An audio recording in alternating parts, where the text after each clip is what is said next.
सुमन और कविता घर के बाहर चबूतरे पर बैठकर बातें कर रहे होते हैं। क्या हुआ? तू उदास लग रही है। होना क्या था, मेरे लिए जो रिश्ता आया वो भी मना हो गया। इतनी मुश्किल से इतने अच्छे घर से रिश्ते आते हैं, पर किसी न किसी वजह से सब मना हो जाते हैं। तू दुखी क्यों होती है? मेरी भी तो शादी नहीं हुई है। देखना, हमारी शादी साथ होगी। यार, मेरे घर वाले 1 साल से देख रहे हैं, तेरे घर वालों ने तो अभी देखना शुरू किया है। और तू तो हर चीज में अच्छी है मुझसे, फिर वो घर के काम हो, पढ़ाई हो या सिलाई। हमने साथ में सिलाई सीखी, पर तू कितनी अच्छी सिलाई जानती है और मुझसे अब भी सही से सिलाई नहीं होती। चिंता मत कर, हो जाएगी। सुमन और कविता दोनों ही गरीब थे और काफी अच्छे दोस्त भी थे, पर फिर भी सुमन हर चीज में कविता से अच्छी थी, जिस वजह से कविता की माँ नहीं चाहती थी कि वो दोनों साथ रहें। समय गुजरता है और बहुत जल्द सुमन का रिश्ता भी लग जाता है और सुमन की माँ पड़ोसियों से बातें करती है। मैं तो आज बहुत खुश हूँ, मेरी बेटी का रिश्ता लग गया। मेरी बेटी तो बहुत ही भाग्यशाली और संस्कारी है। उस कविता को देख लो, पिछले 1 साल से उसके लिए लड़का देख रहे हैं, पर अब तक कहीं रिश्ता नहीं लगा। अरे भाई, रिश्ता भी अपने बराबर वालों से होता है। सुलेखा बहन तो अपनी बेटी के लिए अमीर घर का रिश्ता देख रही है। अब अपने से बड़े घर में अपनी बेटी की शादी करवाएंगी तो कैसे होगी? ये नहीं कि अपनी औकात देखकर अपनी बेटी की शादी करें। हाँ हाँ, तुम तो बोलोगी ना ऐसा। तुम्हारी बेटी का जो रिश्ता लग गया, अगर ऐसे घर में मुझे अपनी बेटी को बिहाना होता ना, तो कब की मेरी बेटी की शादी हो गई होती। हम गरीब हैं, इसका मतलब ये थोड़ी ना है कि हम अपनी बेटी को भी गरीब घर में धकेल दें। और तू देख ले अपनी दोस्त की माँ को, कैसे हमारी चुगली कर रही है। अगर अब मैंने तुझे उसके साथ कभी देख लिया ना, तो तेरी टांगे तोड़ दूंगी। इतना बोल सुलेखा कविता के साथ घर में चली जाती है, तो वहीं सुमन की माँ भी सुमन को कविता से दूर रहने को बोलती है, पर सुमन को जब भी मौका मिलता कविता से मिल लेती। कविता, मेरे घर आजा, मेरी माँ नहीं है। मुझे नहीं आना, मुझे बहुत काम है। अब धीरे धीरे कविता सुमन से बात कम कर देती है और देखते ही देखते बहुत जल्दी सुमन की शादी हो जाती है। आओ बहू, तुम्हारा स्वागत है। मेरी देवरानी तो बिल्कुल चांद का टुकड़ा लग रही है। आज तो मैं चाची के साथ ही सोऊंगी। सो जाना, पहले चाची को अंदर तो आने दो। ससुराल आते ही अपने ससुराल वालों का प्यार देखकर सुमन को काफी अच्छा लगता है। इसी तरह कुछ दिन बीत जाते हैं और कविता अपनी दोस्त को फोन करके उसे खुशखबरी देती है। सुमन, तुझे पता है मेरा रिश्ता तेरे ही ससुराल के आसपास लगा है और लड़की वाली बहुत अमीर है। मेरी माँ ने आंटी को गलत साबित कर दिया। गरीब घर की बेटी भी बड़े घर जा सकती है। कविता से बात करके सुमन को पता चलता है कि कविता का रिश्ता उसके पड़ोसन शांति के छोटे बेटे से लगा है, तो उसकी खुशी दुगनी हो जाती है और अपने ससुराल वालों से वो कहती है, दीदी, रवि, आपको पता है मेरी सबसे अच्छी दोस्त का रिश्ता शांति आंटी के छोटे बेटे से लगा है।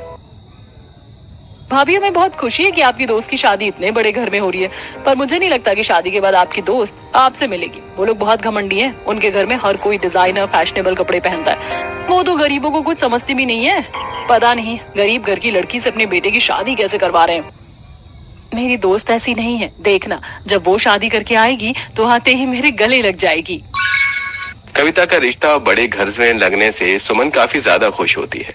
इसी तरह कुछ दिन बीत जाते हैं और कविता शादी करके अपने ससुराल आती है। उसके ससुराल वाले उसका गृह प्रवेश करवाते हैं और उसे गिफ्ट में कुछ डिजाइनर कपड़े देते हैं। कविता, मेरे बेटे को तुम पहली नजर में पसंद आ गई, इसलिए तुम मेरे घर की बहू बन पाई हो। और हम नहीं चाहते हमारे घर की बहू ऐसे कपड़े पहने।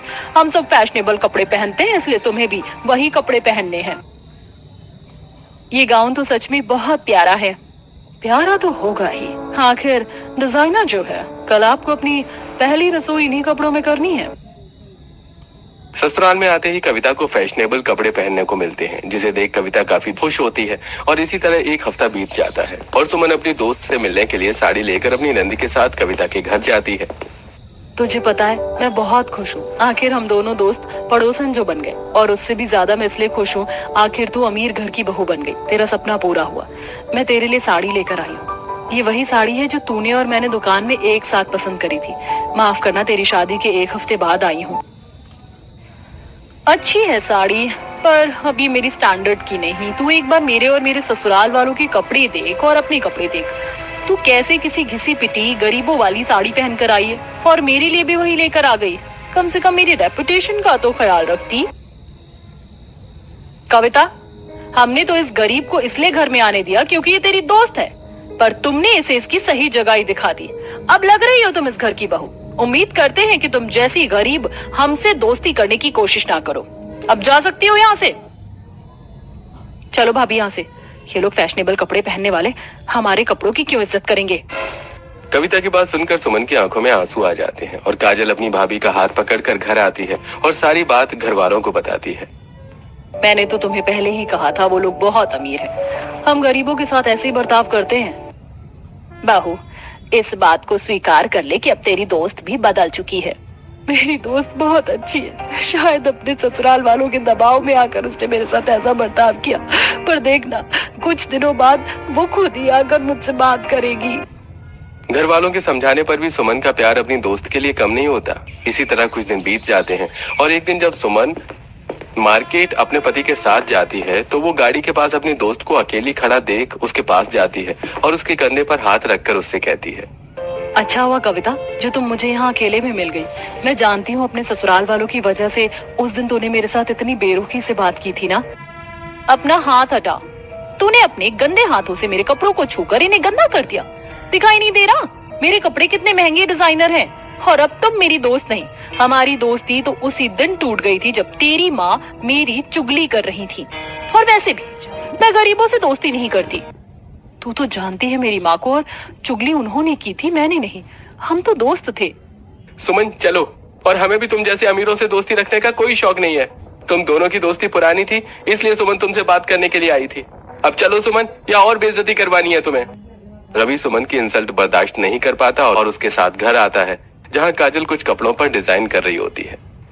भाभी आप आ गई। देखो मैंने माँ की इस पुरानी साड़ी पर अपने हाथों से कितना अच्छा डिजाइन किया है। मैं फैशन डिजाइनर बनना चाहती हूँ पर बन नहीं सकती, इसलिए घर में ही पुराने खराब कपड़ों पर इस तरह डिजाइन करके अपने अंदर का टैलेंट जिंदा रखती हूँ। क्या हुआ रवि, तुम दोनों उदास बहुत लग रहे हो। सुमन इतना दुखी होती है कि वो काजल के डिजाइन पर ध्यान ही नहीं देती और रवि सारी बात बताता है। इसी तरह बदलते हैं। अब सुमन को भी विश्वास हो जाता है कि उसकी दोस्त अमीर फैशनेबल कपड़े पहनने वाले ससुराल में आकर कितनी ज्यादा बदल गई है। समय गुजरता है और एक दिन पूरा परिवार अपने किसी अमीर रिश्तेदार की पार्टी में जाते हैं जहां आशा की बहन शोभा आशा से बोलती है, क्या आशा, इतने साल हो गए, अब तो तेरे दोनों बेटे भी कमाते हैं। बड़ा बेटा तो शहर में है, फिर भी वही सिंपल कपड़े पहन कर आई है। अरे अपने लिए महंगे कपड़े नहीं ले सकती थी, कम से कम अपनी पोती के लिए तो नया कपड़ा ले सकती थी। सब हंस रहे हैं मुझ पर तेरी वजह से। पर दादी मुझे तो अपनी ये ड्रेस सबसे ज्यादा प्यारी है। पिंकी अभी तुम बच्ची हो, तुम नहीं समझोगी। आशा मैं तेरी बड़ी बहन हूँ, मैं जानती हूँ कि तुम गरीब हो, पर ऐसी भी क्या गरीबी की शादी पार्टी के लिए एक नए कपड़े न खरीद सको। मुझे तो शर्म आ रही है तुम लोगों को अपनी पार्टी में बुलाकर। अपनी बड़ी बहन की बातें सुनकर शोभा दुखी हो जाती है, पर यह सब कुछ उसकी दोनों बहू और बेटी सुन लेती हैं। इन अमीरों की पार्टी में आना ही नहीं चाहिए। खुद फैशनेबल कपड़े पहन लेते हैं तो सोचते हैं कि हर कोई पहन सकता है। काश मैं फैशन डिजाइनर बन पाती तो ऐसे कपड़े डिजाइन करती कि इन सबकी बोलती बंद कर देती। बेटा, गरीब का मजाक हर कोई बनाता है, पर भगवान सब देख रहा है। एक दिन सबकी बोलती बंद होगी। उस पार्टी में भी पूरे परिवार को अपने ड्रेस पर काफी शर्मिंदगी महसूस होती है। इसी तरह कुछ दिन बीत जाते हैं और पिंकी मोहल्ले के कुछ बच्चों के साथ खेल रही होती है। उसमें से अनीता का बेटा भी होता है। पिंकी की थोड़ी सी फ्रॉक फट जाती है और अनीता का बेटा उसकी फ्रॉक फाड़ देता है। अब पिंकी रोती हुई अंदर जाती है, शिकायत करती है। निशा अपने परिवार के साथ गुस्से में बाहर आती है। अनीता, अरे ओ अनीता, बाहर निकल के देखो तुम्हारे बेटे ने क्या किया। माना कि तुम अमीर हो, तुम सब फैशनेबल कपड़े पहनते हो, पर इसका मतलब ये नहीं कि हमारे कपड़ों का मजाक बनाओ या हमारे कपड़े फाड़ो। अरे क्यों चिल्ला रही हैं? दीदी घर में नहीं है और अगर राजू ने आपकी बेटी की फ्रॉक फाड़ दी तो क्या हो गया? चाची पिंकी की फ्रॉक पहले से फटी थी।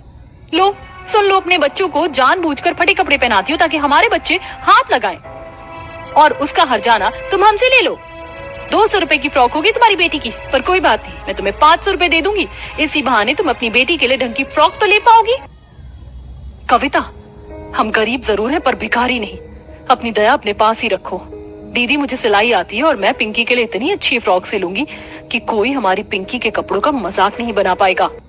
सुमन भी कविता को सुनाकर अंदर चली जाती है। समय गुजरता है और एक दिन शांति की एनिवर्सरी होती है और उसके घर में एक छोटी सी पार्टी रखी जाती है जहाँ काफी सारे मेहमान होते हैं और उनके परिवार के कपड़ों की तारीफ कर रहे होते हैं, और ये सब कुछ गरीब परिवार अपने घर के दरवाजे से देख रहा होता है। और ये शांति बहन, तुम हर बार दिखा देती हो कि पूरे मोहल्ले में हमारे तुमसे ज्यादा फैशनेबल कपड़े और कोई नहीं पहन सकता। अब जब सास इतनी मॉडर्न है तो बहुत होगी ही। यार ना हम गरीब है और ना ही पुराने सोच के, इसीलिए जिसका जो दिल करे मैं उन्हें पहनने देती हूँ। आशा, मैं जानता हूँ तुम भी चाहती है कि हमारे घर में कभी भी कोई पार्टी हो और हमारा पूरा परिवार भी इस तरह फैशनेबल कपड़े पहने। तुम्हारी सोच भी कोई पुरानी नहीं, पर हम क्या कर सकते हैं, हम अमीर नहीं। लगता है मैं तुम्हारी ये ख्वाहिश कभी पूरा नहीं कर पाऊंगा। गरीब परिवार अमीर परिवार की पार्टी ड्रेस देखकर घर में चले जाते हैं। इसी तरह कुछ दिन बीत जाते हैं और इतने दिनों में पहली बार सुमन की नजर काजल के बने कपड़ों की डिजाइन पर पड़ती है। काजल, तुम ड्राइंग फाइल और कपड़ों पर इतना अच्छा डिजाइन करना जानती हो। सुमन, तुमने आज देखा है हमारी काजल फैशन डिजाइनर बनना चाहती है, पर गरीबी और पैसों के चलते नहीं बन पा रही। इसीलिए वो कभी ड्राइंग पर तो कभी खराब कपड़ों पर डिजाइनिंग करती है। वैसे अगले हफ्ते माँ जी का जन्मदिन है, मैंने कुछ पैसे जोड़े हैं, सोचा है घर में ही खुद से कुछ अच्छी चीज बनाएंगे और कुछ रिश्तेदारों को घर बुलाकर माँ जी का 50वां बर्थडे बनाएं। माँ जी को बहुत शौक है कि हमारे घर भी दावत हो, हम भी अच्छे कपड़े पहने। अब अच्छे कपड़े तो नहीं पहन सकते, पर दावत तो कर ही सकते हैं। क्यों नहीं कर सकते दीदी? काजल इतना अच्छा डिजाइन करना जानती है और मुझे सिलाई आती है। एक अच्छी ड्रेस के लिए डिजाइनर के साथ सिलाई करने वाले की भी तो जरूरत होती है। मेरे पास कुछ पैसे हैं, काजल तुम मेरे साथ मार्केट चलो, हम वहाँ से कुछ अच्छे कपड़े ले लेंगे। तुम उन पर अपने हाथों से डिजाइन करना और माँ जी के जन्मदिन पर हम सब फैशनेबल कपड़े पहनेंगे और घर में मेहमान भी बुलाएंगे और माँ जी का सपना पूरा करेंगे। उस दिन मैंने सुना था जब पापा जी माँ जी से बात कर रहे थे। सुमन अपनी नंद की कला को समझती है और वो लोग पैसे लेकर मार्केट जाते हैं और वहाँ कुछ सस्ते कपड़े देखते हैं। काजल, कपड़े सस्ते तो हैं, पर मेरा बजट इतना नहीं, मुझे और भी बहुत सामान लेना है। अगर मैं सिर्फ 2 तरह के कपड़े ले लूं और घर में रखे खराब कपड़े चुन्नी पर तुम अच्छी कारीगरी कर दो तो मेरा काम बन सकता है। भाभी, मैंने कुछ कपड़ों पर बहुत अच्छी कारीगरी कर रखी है, इसलिए आप अपनी बजट के अकॉर्डिंग कपड़े ले लो। पैसे कम होने की वजह से सुमन थोड़े से कपड़े बकरम, सितारे, मोती, गोट, लेस लेकर घर आती है, जहाँ अलग अलग कपड़ों पर काजल डिजाइन करना शुरू कर देती है। और कुछ दिन बाद, भाभी ये देखा आपने, जो माँ के लिए साड़ी ली है उसकी बॉर्डर पर मैंने कितनी बारीकी से डिजाइन किया है। मैंने भी पिंकी का फ्रॉक सूट बना दिया है, एक की ड्रेस तैयार हुई। अब हर समय सुमन सिलाई करती और निशा घर का काम। ये क्या बहू, खाना खाते ही तू फिर से सिलाई करने के लिए बैठ गई? रात काफी हो गई, अब सो जा। बहू, पहले तो तू इतनी सिलाई नहीं करती थी, अभी कुछ दिनों से मैं देख रहा हूँ तू पूरे दिन सिलाई करती है। पापा, घर की औरतों को उनके काम करने दीजिए, समय आने पर अब पता चल जाएगा। रवि के कहने पर आशा और विनोद चुप हो जाते हैं और रात भर जगकर सुमन सिलाई करती है, जिस वजह से उसकी आंखों के नीचे डार्क सर्कल्स आने लगते हैं। सुमन, तुम काफी रात तक सिलाई करती हो, इसीलिए तुम्हारी आंखों के नीचे डार्क सर्कल्स आ रहे हैं। तुम थोड़ी देर सो जाओ। नहीं दीदी, 3 दिन बाद ही माँ जी का बर्थडे है, मुझे 2 दिन में सभी के लिए ड्रेस बनाकर तैयार करनी है। इतना बोलकर सुमन फिर से सिलाई करने लगती है और एक रात सिलाई करते हुए उसकी सिलाई मशीन रुक जाती है, क्योंकि अब सुमन के पास पैसे नहीं होते, इसलिए वो खुद सिलाई मशीन खोलकर ठीक करने लगती है। प्लीज चल जा, अगर ये मशीन इस वक्त खराब हो गई तो मेरे किए पर पानी भर जाएगा। मशीन ठीक करते हुए सुमन के हाथों में चोट लग जाती है और वो अपने 5 उंगली में बैंडेज लगाकर सिलाई करती है और आखिरकार 1 हफ्ते में वो अपने पूरे परिवार के लिए ड्रेस बना लेती है। दीदी देखो, काजल के लिए मैंने बॉडी शेप 1 पीस बनाया है, आपके लिए गाउन और माजी के लिए लहंगा साड़ी। रिश्तेदारों को फोन कर दो कि हमारे घर में भी दावत है और मैं अपनी सबसे प्यारी दोस्त को इस दावत में जरूर बुलाऊंगी। ड्रेस तैयार होने पर निशा अपने कुछ रिश्तेदारों को इनविटेशन देती है, तो वही इनविटेशन मिलने पर कविता अपनी जेठानी के साथ एक ड्रेस लेने जाती है। दीदी, हमें इस पार्टी में बुलाकर सुमन ने बहुत बड़ी गलती करी है। मैं इन्हें महंगी ड्रेस देकर उनकी इतनी इंसल्ट करूंगी कि वो अपनी औकात में रहना सीख जाएंगे। कविता पूरा मन बना लेती है कि वो गरीब परिवार का काफी मजाक बनाएगी। देखते ही देखते आशा का जन्मदिन आ जाता है और उस दिन सुमन अपने पूरे परिवार को उनकी ड्रेस देती है। हमने घर में छोटी सी पार्टी रखी है, गिनती के रिश्तेदार और हमारी अमीर पड़ोसन जो फैशनेबल कपड़े पहनती है, हमने उन्हें इनवाइट किया है। माँ जी, आप हमेशा से चाहती थी ना कि कभी आपके भी घर में दावत हो, आप और आपका पूरा परिवार फैशनेबल कपड़े पहने। आज आपका सपना पूरा होगा। अब समझ में आया बहू, तुम ये सारे कपड़े हम सभी के लिए सिल रही थी। मुझे अपना कोट पैंट बहुत पसंद आया और तुम्हारी सास का तो शुरू से सपना था कि वो भी कभी पार्टी में डिजाइनर लहंगा साड़ी पहने। अगर आज भैया हमारे साथ होते तो और भी अच्छा लगता। सबसे ज्यादा अच्छी मेरी ड्रेस है। देखते ही देखते शाम हो जाती है और पूरा परिवार तैयार होने के लिए चला जाता है। तो वहीं धीरे धीरे घर में मेहमान आने शुरू हो जाते हैं। पूरा घर सजा होता है और घर आए मेहमान आपस में बातें कर रहे होते हैं और कविता ड्रेस लेकर आशा के घर आती है और सुमन के पास जाती है। उसकी ड्रेस देखकर कविता का मुंह खुला का खुला रह जाता है और सुमन कविता के हाथ से गिफ्ट लेते हुए कहती है, क्या हुआ कविता, ऐसे क्यों देख रही हो? मुंह बंद कर लो वरना मच्छर चला जाएगा। यकीन नहीं हो रहा तुम्हारी गरीब दोस्त इतनी अच्छी ड्रेस कैसे पहन सकती है। अब एक एक करके घर में से निशा, पिंकी, रवि, विनोद और आशा अपनी अपनी ड्रेस पहन कर आते हैं और सभी मेहमान उनके पास जाकर उनकी तारीफ करते हैं। निशा यार, तेरी ड्रेस तो बहुत प्यारी है। तेरे घर वालों ने तो बहुत महंगी ड्रेस पहनी है। मुझे तो यकीन ही नहीं हो रहा कि तुम लोग गरीब हो। ये सब तो मेरी देवरानी की वजह से हुआ है। पहली बार हम गरीब परिवार ने डिजाइनर कपड़े पहने। आशा बहन, अब तो तुम पूरी 50 साल की हो गई और तुम्हारी साड़ी तो बहुत अच्छी लग रही है। और अब जल्दी से केक काट लो और मुझे बताना गरीब होकर भी इतनी अच्छी ड्रेस कहाँ से ली तुमने। लोगों की तारीफ और गरीब परिवार का फैशनेबल ड्रेस देख कविता का मुंह बंद हो जाता है। तो वहीं सुमन गिफ्ट खोलकर कविता के हाथ में थमा देती है। ये क्या ड्रेस लेकर आई हो तुम मेरी सास के लिए? इससे अच्छी ड्रेस तो मैंने बनाई है अपनी सास के लिए। सच में तुम हर चीज में मुझसे पीछे ही रहती हो। मेरी ना सही कम से कम अपनी रेपुटेशन का तो ख्याल रखती। अब तुम जैसे अमीर फैशनेबल कपड़े पहनने वाले लोग हम गरीबों को इतनी घटिया ड्रेस देंगे तो लोग क्या सोचेंगे। तुम्हारी इस ड्रेस से अच्छी तो मैंने अपनी नंद की मदद से अपने परिवार वालों के लिए डिजाइनर ड्रेस बनाकर तैयार कर दी। और बोल राजू के बच्चे, तू मेरी ड्रेस देख, मेरी चाची ने सिली है। थैंक यू चाची मेरे लिए इतनी अच्छी ड्रेस बनाने के लिए। फिक्र मत करो पिंकी, अब हम हर पार्टी में ऐसे ही अच्छे कपड़े पहनेंगे। इतना बोल पिंकी का हाथ पकड़कर सुमन अपनी सास के पास जाती है और पूरा परिवार एक साथ खड़ा होता है और आशा अपनी डिजाइनर ड्रेस पहनकर केक कट करती है। हम गरीब ने तो कभी सोचा भी नहीं था कि हम डिजाइनर कपड़े पहन पाएंगे।